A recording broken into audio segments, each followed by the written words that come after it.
अस्सलाम वालेकुम, मैं हूँ फराह जुनैद और आप देख रहे हैं नए रास्ते। तो नए रास्ते पे कुछ लंबी-लंबी आजकल मैं बातें करती हूँ, तो क्योंकि रोज़े हैं तो रोज़ों की मुनासबत से कुछ बात करूँगी, क्योंकि रोज़े का मकसद, सबसे बड़ा जो मकसद होता है वो सब्र है। अल्लाह ने रोज़ा इसलिए दिया कि हम इससे सब्र सीखें।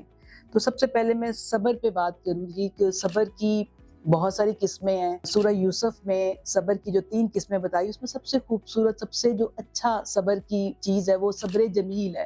यानी वो सबसे हाई लेवल का सब्र होता है। मैंने जब कुरान पढ़ना शुरू किया, कुरान की तफसीर शुरू की, तो मुझे ये पहला ख़्याल ये ज़हन में आया, क्योंकि मैं सूरह यूसुफ पढ़ रही थी, तो मैंने अपनी टीचर से ये पूछा, सब्र जमील का मतलब ये होता है कि आप किसी भी आज़माइश, किसी बीमारी या किसी तकलीफ़ में आप जितनी जल्दी सब्र कर लेते हैं, अल्लाह को वो बहुत पसंद है। वो बड़ा हाई लेवल का सब्र होता है, जो मोस्टली सोचा जाए तो लगता है कि बड़ा ही मुश्किल काम है। अब किसी की जवान औलाद चली गई तो वो कैसे सब्र करे? मैंने ये उससे सवाल किया कि ये कभी किसी बंदे को सब्र जमील आता भी है? यानी इतनी जल्दी, इतनी बड़े नुकसान पे? तो वो उन्होंने बड़े मुस्कुराकर मुझे कहा था कि ये अल्लाह की इनायत होती है, जिस पर हो जाए तो हो जाती है। मुझे याद है, एक छोटी सी बात आप लोगों से शेयर करूंगी कि जिस रात मुझे ये पता चला कि मैं कैंसर में मुब्तला हो चुकी हूँ, तो बड़ी आजमाइश थी और डिनाइल में थे। मैं और जुनैद दोनों ही डिनाइल में थे और मेरा ज़हन इस चीज़ को नहीं मान रहा था। मुझे नहीं याद कि कैसे मैं बैठे हुए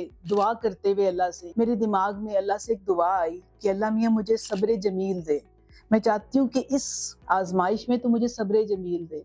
और अल्लाह का बड़ा शुक्र है, बड़ा ही करम है कि मैंने सब्र जमील पाया, क्योंकि वेरी नेक्स्ट डे मैंने अपने आप को इतना लाइट, इतना हल्का महसूस किया और मुझे लगा कि मैं इसके लिए प्रिपेयर हो चुकी हूँ।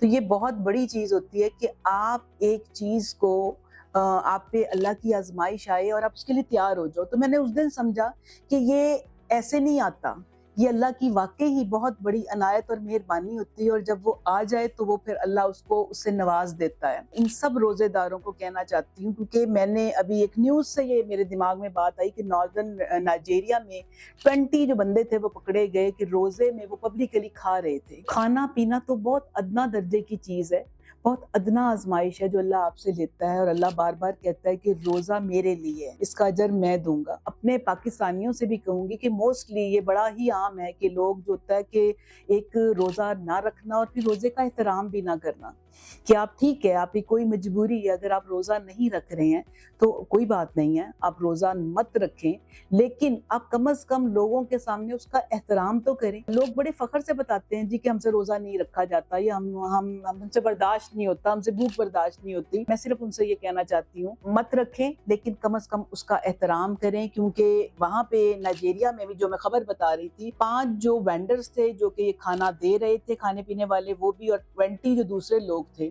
उनको दोनों को उन्होंने सजा के लिए शरीयत कोर्ट में भेज दिया। पाकिस्तान में भी ऐसे होना चाहिए, कुछ सख्ती होनी चाहिए, क्योंकि ये मामला शरीयत का है। दूसरा जो चीज मैं जिस पे बात करना चाहती हूँ, वो तवक्कल और बिलीफ की है। मोस्टली आजकल की जो दौर में लोगों में जैसे जैसे एंजाइटी में इजाफा हो रहा है, वो बेतवक्कले बहुत हो रहे हैं, बहुत नाशुक्रे हो रहे हैं, उनका शुक्र कम होता जा रहा है और अल्लाह पे तवक्कल खत्म होता जा रहा है। याद रखें कि सबसे पहला स्टेप है कि जब आप अल्लाह के साथ कम्युनिकेट करते हैं, उसमें आपका बिलीफ बहुत मैटर करता है। अगर आपका बिलीफ इतना स्ट्रांग होगा तो नामुमकिन को आप मुमकिन कर देंगे।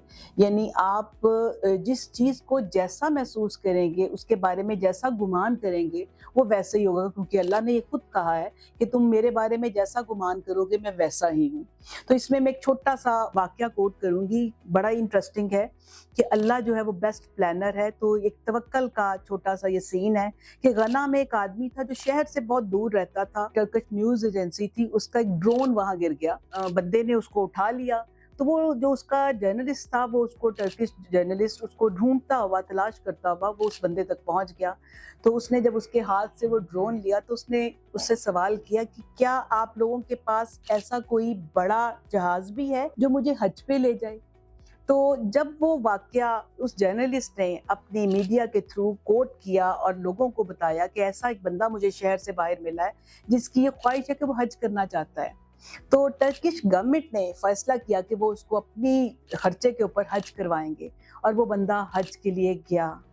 तो ये उसका तवक्कल था और अल्लाह की प्लानिंग थी। अल्लाह मियाँ ने उसके लिए वो असबाब पैदा कर दिए कि वो बंदा जो शहर से बाहर बैठा है, जिसकी एक्सेस ही नहीं है, जिसके पास कुछ भी नहीं है, وہ صرف اور صرف اللہ کی پلاننگ کی وجہ سے اور اللہ پہ توکل کی وجہ سے اس کو وہ جو چیز اس کے نصیب میں بھی نہیں تھی اللہ نے اس کو نصیب میں ڈال دی. اس روزوں کے موقع پہ کہنا چاہتی ہوں کہ اپنے بلیف کو، اپنے توکل کو اور اپنے صبر کو اسٹرانگ کریں. آنے والا جو روزے کا مہینہ ہوتا ہے، یعنی ہر سال جب وہ آتا ہے تو اس میں آپ کا کچھ نہ کچھ گول ہونا چاہیے. آپ کچھ نہ کچھ اس میں کمٹمنٹ کریں.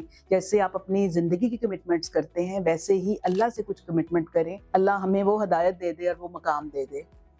ملتے ہیں نیکسٹ پروگرام میں.